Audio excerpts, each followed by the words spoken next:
Welcome back. I'm Jackie Grant, recipe developer for Seedsman Global Kitchen, where I focus on making food creations using cannabis. Now, many think of mac and cheese as an American dish and originating in America, but in actual fact, you know, it originates in Italy way back in the 13th century and was only taken to America by Jefferson, so really quite recent. That history aside, however, today we're going to be making a really sumptuous mac and cheese using Seedsman's Alaskan Purple, which has lots of citrusy and fruity undertones that really pair well with this particular recipe. I think it's really important to have the right cheeses for this particular dish. So I've got Gouda, which is nutty and sweet, and I've also got Gruyere cheese, which is very pliant in texture and is really nice for sort of melting into this recipe. I've got Monterey Jack as a cheese as well, lovely American cheese that I'm going to be using for the topping, and I'm going to mix that with breadcrumbs and a little bit of olive oil. I've also got some shallots. The shallots are fantastic again for adding contrast. It also has a very nice flavour profile as well. I've got the butter, the flour, and I've combined the milk and the cream together because I just feel that when you're cooking the roux, it's really important to do it that way as long as you've got it on a fairly low heat. And I've got mustard, which is wonderful, two different types, Dijon and also powder mustard as well. And I'm using a bit of hot pepper sauce, which helps to balance what comes off from the canna butter. And of course, can't miss out the macaroni, elbow macaroni here, and of course, a little bit of thyme, which I add in with the shallots at the beginning to give it more flavour.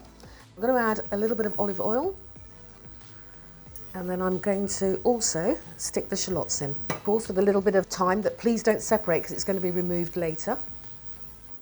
And as soon as you've done that, it's time to pop in your macaroni. So now the shallots have really had their time.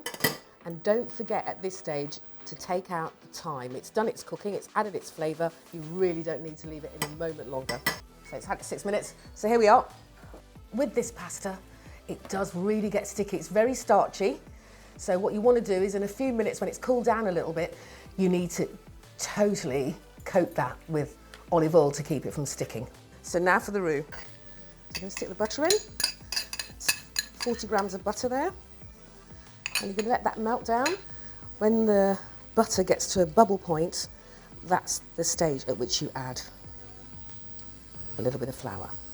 And again, as I say, a little bit at a time. As you can see there, it's building up nicely, little mixture.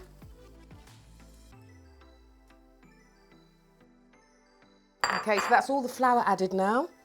So I'm going to mix that together for a little while and then leave it a couple of minutes to kind of cook the flour and the butter together. Right, now for the cream.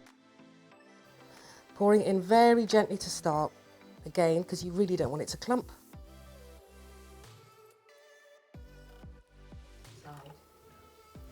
Okay, so that's all of the milk and the cream added.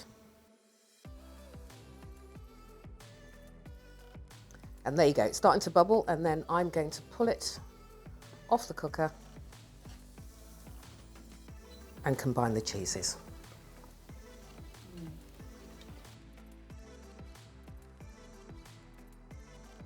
It's now time to put in the canna butter. It's time to put in the two different types of mustard.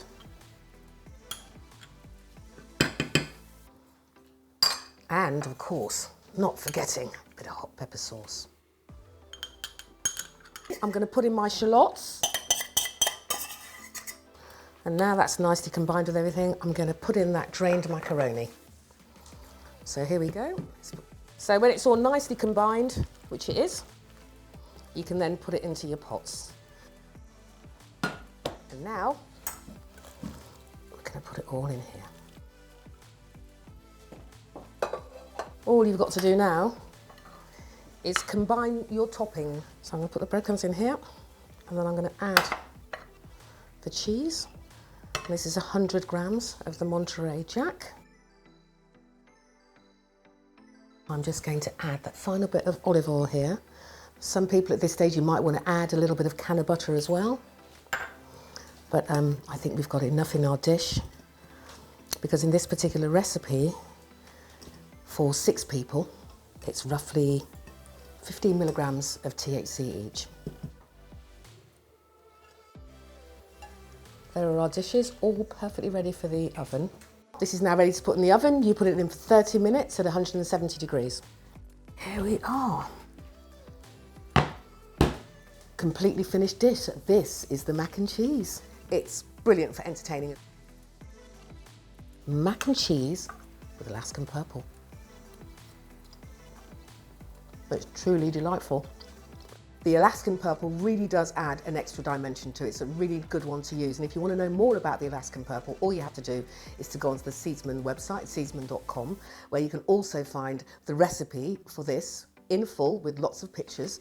And yeah, make one for yourself at home. Hope you enjoy. It's been good to be doing this show today. I hope that you join us next time for more dishes. See you then.